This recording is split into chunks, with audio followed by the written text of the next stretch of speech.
Hello दोस्तों। तो स्वागत है आपका एनीमे की इस दुनिया में। तो इसमें हम फुल टाइम मैजिस्टर के सीजन 8 के एपिसोड 11 को एक्सप्लेन करेंगे। तो जैसे कि हमने पिछले एपिसोड में देखा कि मो फैन और याओ नान खतरनाक युद्ध क्षेत्र में फंसे हुए हैं। याओ नान ने मो फैन को जॉम्बी जनरलों से लड़ने के लिए अकेला छोड़ दिया। मो फैन ने अपनी अग्नि शक्तियों का उपयोग करते हुए आग की दीवार बनाकर खुद को जॉम्बीज से सुरक्षित रखा। उसने अपने बुलाए हुए प्राणियों स्विफ्ट स्टार, वुल्फ और लिटिल फ्लेम बेले की मदद से जॉम्बीज को हराने की कोशिश की। हालांकि जहरीले ट्यूमर वाले एक लाश जनरल ने मो फैन पर हमला किया, जिससे उसकी रक्षा शील्ड भी पिघल गई। इस बीच जमीन के नीचे छिपे एक चालाक लाश जनरल ने उसके टखने को पकड़ लिया, लेकिन ब्लैक स्नेक आर्मर ने उसे बचाया। मो फैन लगातार इंटरमीडिएट स्पेल का उपयोग करके स्थिति से निपटने की कोशिश कर रहा है। मो फैन ने चालाक कॉर्प्स जनरल को हराने के बाद जहरीली बारिश और लाश जनरलों से खुद को बचाने के लिए संघर्ष किया। याओ नान ने अपने बर्फ और झर तत्व से एक विशाल लाश अधिकारी को हराया और मो फैन को एक औषधि देकर उसके घायल स्विफ्ट स्टार वुल्फ को बचाया। दोनों ने मिलकर आत्मा अवशेष एकत्र किए और सुरक्षित स्थान पर लौटने की योजना बनाई। मो फैन ने याओ नान से उन्नत और दुर्लभ तत्वों के बारे में सीखा, जिससे उसका ज्ञान और उत्साह बढ़ गया। वापस जाते समय मो फैन ने देखा कि लाशों की संख्या बढ़ रही है और आने वाली लड़ाई और भी कठिन होगी, जिससे उसकी क्षमता की परीक्षा होगी। अब आगे मो फैन की नजरों के सामने जो दृश्य उभरा, उसने उसकी पूरी सोच को हिलाकर रख दिया। वह पहले सोच रहा था कि इस विशाल युद्ध में, जहां हर तरफ मरे हुए प्राणियों की बाढ़ सी आई हुई थी, जादूगरों की भूमिका बहुत सीमित और महत्वहीन है। उसने देखा कि चारों ओर हजारों मरे हुए कमांडर स्तर के प्राणी खड़े थे, जो अपनी भयंकर घृणा की आभा से वातावरण को भयानक बना रहे थे। मो फैन ने देखा कि कई उन्नत जादूगर मिलकर एक शानदार कंकाल अधिकारी पर हमला कर रहे थे, लेकिन उनकी पूरी ताकत और शक्तिशाली मंत्रों के बावजूद वे उसे कोई खास नुकसान नहीं पहुंचा पाए। इसके विपरीत, जब वह कंकाल अधिकारी जोर से दहाड़ता है, तो उसके शरीर से निकले हड्डी के तीरों ने मध्यवर्ती जादूगरों के एक बड़े समूह को खून की धुंध में बदल दिया। यह मंजर देखकर मो फैन का दिल दहल उठा और उसने महसूस किया कि इन भयंकर प्राणियों के सामने एक उन्नत जादूगर भी बहुत सीमित शक्ति रखता है।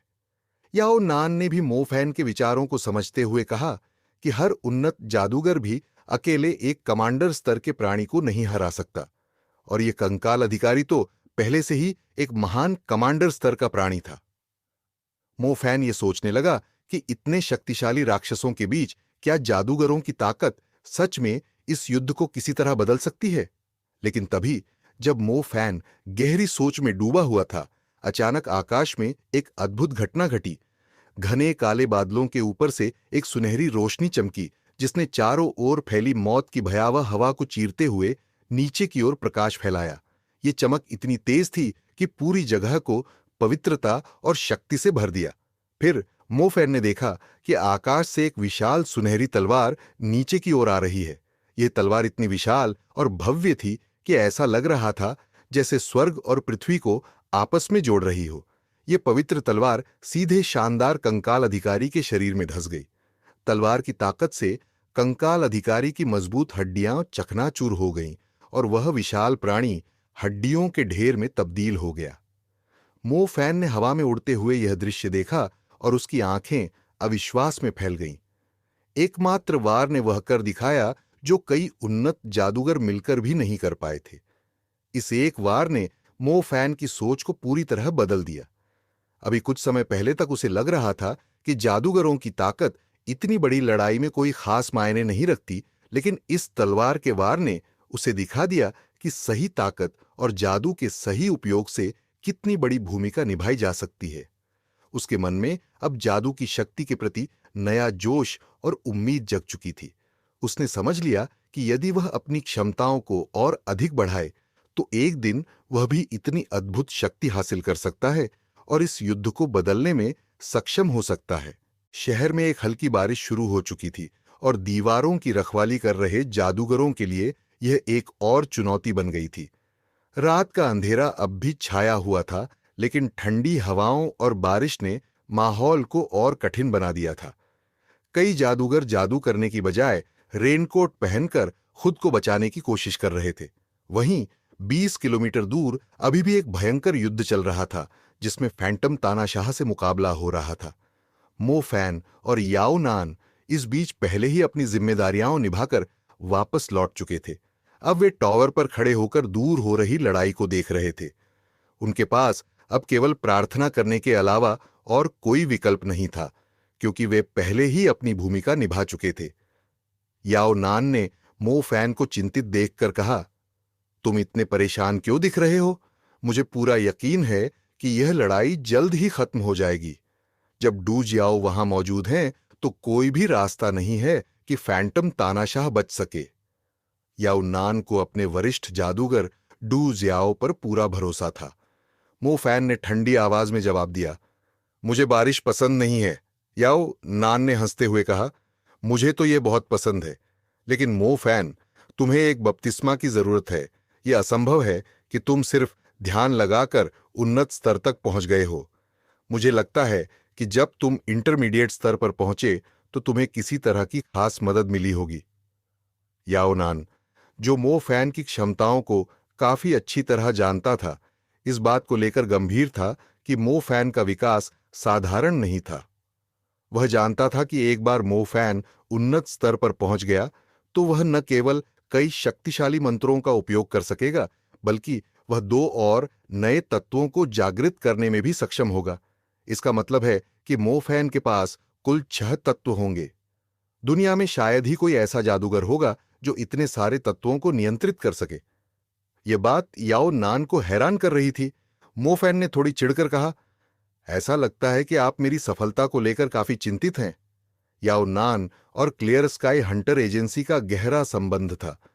उसे यह जानकारी लिंग लिंग या ओल्ड मैन बाओ से मिली थी कि मो फैन के दोहरे जन्मजात तत्व एक असाधारण क्षमता रखते हैं। हर बार जब वह एक नया स्तर हासिल करता है तो वह एक और नया तत्व जागृत कर लेता है।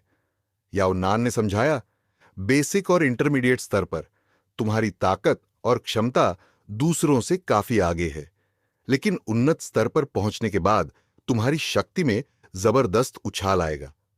6 तत्वों के साथ साथ आत्मा बीज और आत्मा ग्रेड बीज के संयोजन से तुम दूसरों से बहुत आगे निकल जाओगे।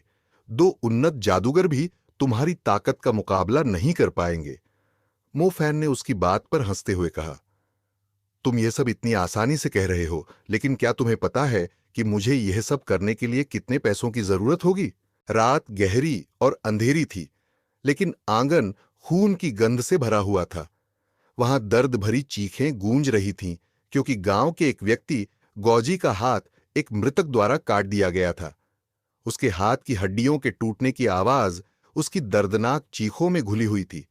आंगन में फैंगू नामक एक दुष्ट नेक्रोमैंसर खड़ा था, जिसने सनी बकरी गांव के मरे हुए लोगों को पुनर्जीवित कर दिया था। इन मृतकों को उसने ग्रामीणों पर हमला करने के लिए छोड़ दिया था। वहां का माहौल भयंकर था। हर तरफ खून और लाशें बिखरी पड़ी थीं। लियूरू ने फैंगू को गुस्से से देखा और उसके इस अमानवीय कृत्य पर क्रोधित थी। वहीं सुशियाओलुओ, जो भयभीत थी, फैंगू से विनती कर रही थी, कृपया उन्हें जाने दो। हमने तुम्हारा क्या बिगाड़ा है? तुम हमारे साथ ऐसा क्यों कर रहे हो? फैंगू ने ठहाके लगाते हुए कहा, तुम्हें लगता है कि तुमने कुछ नहीं किया? हा हा हा, तुम जैसी मासूम लड़की को क्या पता कि असल में क्या चल रहा है? उसने सुशियाओलुओं का मजाक उड़ाते हुए कहा कि उसने किनलिंग पहाड़ों में जड़ी बूटियां इकट्ठा की थी, लेकिन उसे यह नहीं पता कि उसके अपने गांव के मुखिया और रिश्तेदारों ने क्या किया था। इस बीच आंगन में लियूरू ने कोशिश की थी कि जितना हो सके वह ग्रामीणों की रक्षा कर सके, लेकिन जैसे जैसे मृतकों की ताकत बढ़ती गई, लियूरू खुद को कमजोर महसूस करने लगी। अब वह सिर्फ देख सकती थी कि कैसे अधिक से अधिक निर्दोष ग्रामीण मारे जा रहे थे। फैंगू ने जानबूझकर आदेश दिया था कि मरे हुए लोग गांव के लोगों को तब तक चीर फाड़ कर मारें जब तक वे जीवित हों, ताकि वे मरने से पहले अधिक दर्द महसूस कर सके। उसकी क्रूरता की कोई सीमा नहीं थी। फैंगू ने गुस्से और कड़वाहट से कहा, जब कून का पानी सूखने वाला था तो हमने आपके गांव के मुखिया से मदद मांगी थी, लेकिन उसने हमारी कोई मदद नहीं की। उसकी आवाज में नफरत साफ झलक रही थी। उसने गांव वालों को याद दिलाया कि उन्होंने उसकी मदद की गुहार को कैसे अनदेखा किया था जब उसका गांव संकट में था। अब वह बदला लेने के लिए उन्हें दर्द और तकलीफ में देखना चाहता था। आखिरकार जी सांग, जो गांव के मुखिया और कुन झरने के रक्षक थे, ने फैंगू के सामने आत्मसमर्पण करते हुए कहा, बाकी लोगों को जाने दो, मैं ही था जिसने तुम्हें गांव से भगाया था। जी सांग ने आंगन में फैली खून से सनी लाशों और भयभीत बच्चों को देखते हुए अपनी गलती मानी।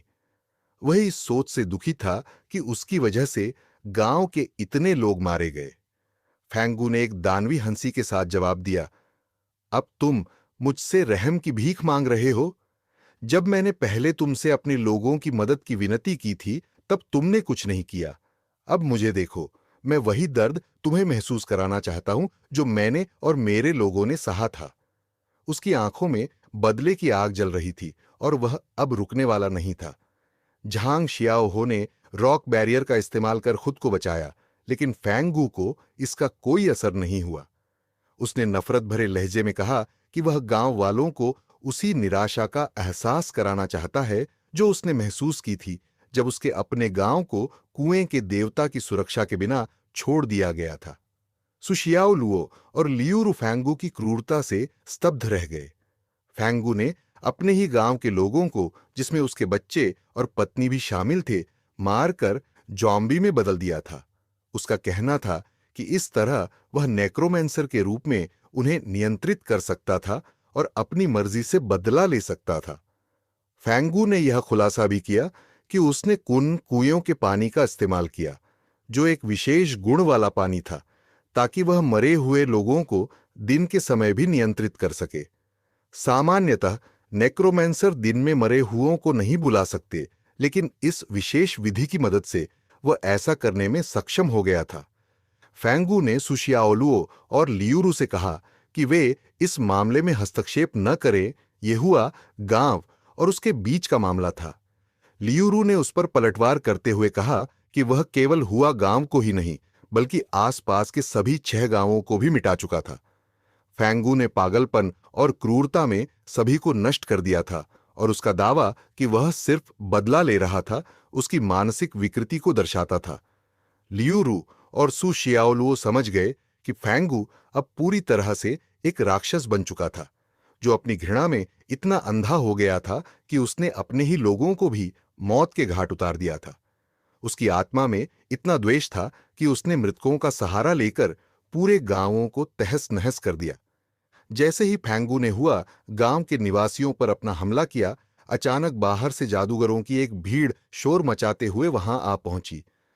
उन्होंने तेजी से चारों ओर से घेराबंदी की और एक दूधिया सफेद रोशनी आसमान में छोड़ी, जिससे मृत्यु का आभामंडल छंट गया और मरे हुए लोग कमजोर हो गए। यह देखकर फैंगू गुस्से से भर गया, क्योंकि जादूगरों के आने से उसका योजना ध्वस्त हो रही थी। फैंगू ने पाया कि अब तक वह केवल कुछ ही ग्रामीणों को मार पाया था, जिसमें जी सांग और कुछ अन्य शामिल थे, जो उसे और उसके लोगों को शहर से निकालने के जिम्मेदार थे। लियूरू ने फैंगू के मरे हुए सैनिकों का डटकर सामना किया था और इस वजह से फैंगू अपने इरादों में पूरी तरह सफल नहीं हो पाया। हालांकि चूंकि वे अब शहर में थे, फैंगू के पास मरे हुए लोगों की सीमित संख्या ही थी जिन्हें वह नियंत्रित कर सकता था। अगर यह जंगल होता तो वह आसानी से बिना किसी मुश्किल के बाकी सभी को मार सकता था, जब तक कि बिजली और आग के जादूगर नहीं आ जाते। फैंगू ने लियूरू को धमकी दी कि वह देखेगा कि क्या वह इन लोगों की सुरक्षा कर सकती है। लियूरू ने ठंडे स्वर में कहा कि उसे बाकी के लोगों को जीवन भर बचाने की जरूरत नहीं है, बल्कि बस फैंगू जैसे पागल जादूगर को खत्म करना है। लेकिन फैंगू पहले से ही अपनी योजना तैयार कर चुका था और मौत की आभा में छिपते हुए वहां से भाग निकला। लियूरू घायल थी और उसकी स्थिति पीछा करने के लायक नहीं थी, इसलिए उसने उसका पीछा नहीं किया। लियूरू ने घायल चीफ जी सांग की ओर देखा, जिनका हाथ टूट चुका था। वह 2 जॉम्बी से बचने में किसी तरह सफल हुए थे। जब लियू रू ने उनकी मदद के लिए हाथ बढ़ाया तो चीफ ने उसे देखकर पीछे हट गए, क्योंकि वे अब उससे भयभीत थे। चीफ जी सांग ने देखा था कि कैसे लियू रू ने अपने तेज, खून से सने दांतों से जीवित मृतकों को काटा था। गौजी ने पहले ही दावा किया था कि लियू रू का दिल छिद जाने के बावजूद वह जीवित थी, लेकिन चीफ ने इसे पागलपन समझा था। अब उन्होंने खुद देखा कि लियू रू वास्तव में कोई साधारण इंसान नहीं, बल्कि एक जीवित मृत जैसा कुछ थी। इस घटना ने चीफ और अन्य बचे हुए ग्रामीणों को सदमे में डाल दिया। लियू रू ने उनकी मदद करने की कोशिश की थी, लेकिन उसके असाधारण रूप और शक्तियों के कारण वे उससे डरने लगे थे। अब गांव के लोग न केवल फैंगू के आतंक से, बल्कि लियू रू से भी भयभीत थे, जो उन्हें बचाने के बावजूद अब उनके लिए एक रहस्य बन चुकी थी। यह स्पष्ट हो गया कि फैंगू ने कुएं के पानी का इस्तेमाल कर मरे हुए लोगों को दिन के समय भी नियंत्रित करने की क्षमता हासिल कर ली थी, लेकिन अब वह शहर के शिकारियों और जादूगरों से घिर जाने के कारण भागने को मजबूर था। लियोरू ने जितनी कोशिश की, फिर भी वह सभी को नहीं बचा सकी। अब उसे अपनी पहचान और शक्तियों के कारण लोगों से और भी दूरी बनानी पड़ेगी। शहर के शिकारियों ने फैंगू द्वारा छोड़े गए मरे हुए लोगों के हमले को रोकने के बाद वे तुरंत चीफ जी सांग और बचने में सफल ग्रामीणों की मदद के लिए आगे बढ़े। अनुभवी कप्तान ने समझा कि यह जीवित मृतकों का मामला है और तुरंत अपने साथी शिकारियों को निर्देश दिए कि वे आसपास के इलाके की तलाशी लें और बच्चों को बचाने की कोशिश करें। सुशियाओलुओ, जो अब तक शांत था, ने शिकारियों के कुछ सदस्यों को भागे हुए बच्चों की तलाश करने के लिए कहा, ताकि उन्हें फिर से मारा न जा सके। वहीं लियूरू घायल अवस्था में होने के बावजूद मदद करने की कोशिश कर रही थी। कप्तान ने लियूरू की चोटें देखकर उसे अस्पताल भेजने की पेशकश की, लेकिन इससे पहले कि लियूरू कुछ कह पाती, चीफ जी सांग अचानक चिल्लाने लगा कि लियूरू एक मरा हुआ प्राणी है। उसने दावा किया कि लियूरू के खून भरे नुकीले दांत उसे डरावने मरे हुए प्राणी की तरह दिखा रहे हैं। चीफ की बात सुनते ही शहर के शिकारियों ने लियूरू को घेर लिया। महिला शिकारी ने लियूरू के शरीर पर लगे घावों पर ध्यान दिया और पाया कि भले ही वह बुरी तरह घायल थी, उसके शरीर से एक भी बूंद खून नहीं बह रहा था। यह देखते ही उसे यकीन हो गया कि लियूरू कोई साधारण इंसान नहीं है। महिला शिकारी ने आदेश दिया कि लियूरू को तुरंत खत्म किया जाए। लियूरू की मदद करने के बावजूद ग्रामीण अब उस पर शक करने लगे थे और उसे एक खतरे के रूप में देखने लगे थे। लियूरू को समझ नहीं आ रहा था कि अचानक चीफ जीसांग ने उसके खिलाफ क्यों पलटी मार दी। जैसे ही महिला शिकारी ने सुनहरी रोशनी से हमला किया, लियूरू को पीछे हटना पड़ा, क्योंकि उसे तेज रोशनी से जलने का डर था। कप्तान ने आदेश दिया कि लियूरू को खत्म कर दिया जाए, क्योंकि उसे अब यकीन हो गया था कि लियूरू ही मौत और विनाश की जिम्मेदार थी। शिकारियों ने तुरंत अपने शक्तिशाली जादू का उपयोग करते हुए बर्फीली जंजीरों से लियूरू को जकड़ लिया, जिससे वह भाग नहीं सकी। इससे पहले कि वह खुद को छुड़ा पाती, आग की एक बड़ी मुट्ठी उस पर प्रहार कर चुकी थी, जिससे वह गंभीर रूप से घायल हो गई। लियूरू के गिरते ही हवा के झोंकों ने आधे नष्ट घर को मलबे में बदल दिया। झांग शियाओहो और सु शियाओलुओ ने उसे बचाने की कोशिश की, लेकिन शिकारियों की भारी संख्या और उनके लगातार किए जा रहे हमलों के कारण वे लियूरू की मदद करने में असमर्थ रहे। झांग शियाओहो द्वारा बनाए गए रॉक बैरियर को भी इंटरमीडिएट जादू की ताकत ने तोड़ दिया। कप्तान ने झांग शियाओहो और सु शियाओलुओ को चेतावनी दी कि अगर उन्होंने और हस्तक्षेप किया तो उन्हें भी मारा जाएगा और उन पर भी अपराध का आरोप लगेगा। इस बीच लाल लबादे में महिला शिकारी ने आगे बढ़ते हुए एक काले जादू का उपयोग किया और अपनी हथेली से 2 विशाल छाया स्पाइक्स निकालकर झांग शियाओहो और सु शियाओलुओ पर हमला किया। सु शियाओलुओ को जमीन पर कीलों से ठोंक दिया गया था और वह बहुत दुखी और निराश महसूस कर रही थी। लियूरू, जो एक पिशाच थी, ने सनी बकरी गांव के लोगों की रक्षा के लिए अपनी जान जोखिम में डाल दी थी। फिर भी उसे ग्रामीणों द्वारा कृतज्ञता और अविश्वास का सामना करना पड़ा। चीफ जी सांग, जो खुद ग्रामीणों का मुखिया था, लियू रू के पक्ष में कुछ कहने की बजाय खामोश खड़ा था। हंटर ग्रुप के सदस्य लियू रू की तलाश में खंडहरों की तलाशी ले रहे थे, लेकिन उन्हें वहां कुछ भी नहीं मिला।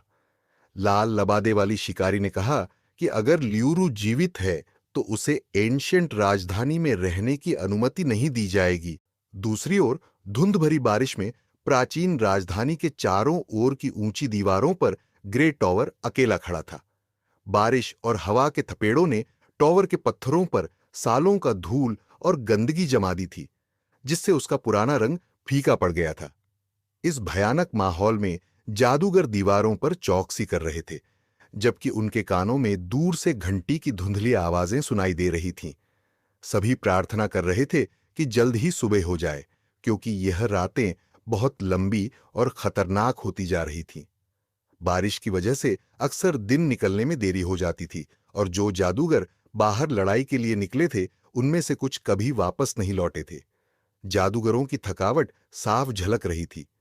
याओ नान ने भारी मन से एक गहरी आह भरी और मोफान ने उससे पूछा कि यह स्थिति कब से चल रही है। याओ नान ने जवाब दिया कि यह संकट गर्मियों के अंत से शुरू हुआ था और अब कई महीने बीत चुके हैं, लेकिन अभी तक इस समस्या का असली कारण नहीं पता चल सका था। मोफान ने अपनी चिंता जाहिर की। यह स्थिति हमेशा के लिए नहीं चल सकती। हर रात शहर के लोग अपने घरों में छिपने को मजबूर हैं और जादूगरों को हर वक्त दीवारों पर चौकसी करनी पड़ती है। प्राचीन राजधानी में मृतकों की बढ़ती संख्या और उनका आक्रमण मोफान की कल्पना से कहीं अधिक भयावह था। यहां रहने वाले लोग हर पल डर के साए में जीने को मजबूर थे। तभी एक सैनिक तेजी से दौड़ता हुआ आया और सलाहकार जू को कुछ बताने लगा। वह बुरी तरह घबराया हुआ था। सैनिक ने सूचना दी कि एक दस्ते को कंकालों के झुंड ने घेर लिया है और उनके पास मदद भेजने के लिए कोई नहीं बचा है। सलाहकार जू ने चिंता भरे स्वर में पूछा, किस दस्ते पर हमला हुआ है? सैनिक ने जवाब दिया, वह वांग मांग का दस्ता है। यह सुनकर सलाहकार जू ने याओ नान और मोफान की ओर देखा। दीवारों पर पहले से ही कई जगहों पर मृतकों के हमले हो रहे थे और अधिकांश शक्तिशाली जादूगर पहले से ही फैंटम तानाशाह सम्राट के खिलाफ मिशन पर गए हुए थे। इस स्थिति में उनके पास बचाव दल भेजने का कोई विकल्प नहीं था। इसके अलावा ऐसे बचाव कार्यों के लिए ज्यादा लोगों और शक्तिशाली जादूगरों की आवश्यकता होती है, जो उनके पास नहीं थे। याओ नान ने स्थिति की गंभीरता को समझते हुए स्पष्ट कर दिया, हम दोनों ही अब ज्यादा ऊर्जा नहीं बचा पाए हैं। अगर हम दीवारों से नीचे कूदकर किसी को बचाने की कोशिश करेंगे तो खुद की जान जोखिम में डाल देंगे। उसकी हालत पहले से ही बहुत खराब थी। वह अभी तक कॉर्प्स ऑफिशियल के खिलाफ लड़ाई में लगी चोटों से पूरी तरह नहीं उभरा था। मोफान भी कमजोर स्थिति में था और उसकी ऊर्जा काफी हद तक खत्म हो चुकी थी। सलाहकार जू ने हताश होकर आह भरी और कहा, उन्हें थोड़ी देर और इंतजार करना होगा, सुबह होने वाली है। शायद तब स्थिति बेहतर हो जाए। सैनिक ने सिर हिलाया और वापस चला गया, लेकिन सभी के मन में यह सवाल था कि क्या वे लोग जो घिरे हुए थे सुबह तक जीवित रह पाएंगे। तो इसी के साथ सीजन 8 का ये एपिसोड यहीं पर खत्म होता है। दोस्तों, तो जल्दी से सब्सक्राइब करो इस चैनल को, ताकि आपको नए वीडियो की अपडेट जल्द से जल्द मिल सके, और कमेंट बॉक्स में कमेंट करें और वीडियो को लाइक करना ना भूले। धन्यवाद।